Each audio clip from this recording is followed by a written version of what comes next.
Hi friends, welcome to Sri Mahakumar YouTube channel. இன்றைக்கி வீடியோவில் நம்ம என்ன பார்க்க போகிறோம் அப்படின்னு பார்த்தீங்கன்னா, நம்ம கன்னியாகுமரியிலேருந்து ஜஸ்ட் ஒரு 4 கிலோமீட்டர் டிஸ்டன்ஸில் இருக்கக்கூடிய நம்மளோட திருப்பதி வெங்கடாச்சலபதி கோயிலை பற்றி தாங்க பார்க்க போகிறோம்.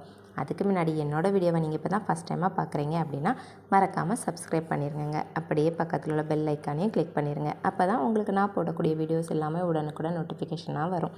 வாங்க நம்ம இப்போ கோயிலுக்குள்ளே போகலாங்க. இது தாங்க பார்க்கிங் ஏரியா. இங்கே நீங்கள் 2 வீலர் ஆர் 4 வீலர் ரெண்டுமே பார்க் பண்ணிக்கலாம். அங்கேருந்து நம்ம அப்படியே ரைட் சைடோட தாங்க கோயிலுக்கு போக போகிறோம். உங்களால் திருப்பதி கோயிலுக்கு போக முடியல அப்படின்னாலும் இந்த கோயிலுக்கு ஒரு டைம் கண்டிப்பாக வந்து விசிட் பண்ணி பாருங்கள். திருப்பதியில் வெங்கடாஜலபதி பெருமாள் எப்படி இருப்பாரோ அதே சேம் மாடுலேஷன் தாங்க உங்களுக்கு இங்கே உள்ள பெருமாளும் இருப்பார்.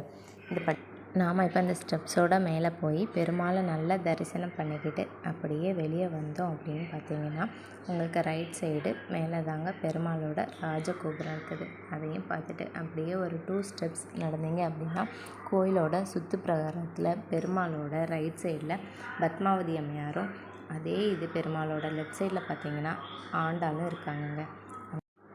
3 பேரையுமே தரிசனம் பண்ணிக்கிட்டு அப்படியே கீழே வந்து பாருங்கங்க. இது தாங்க கோயிலோட வெளியே உள்ள அவுட்ஃபிட் ஏரியா.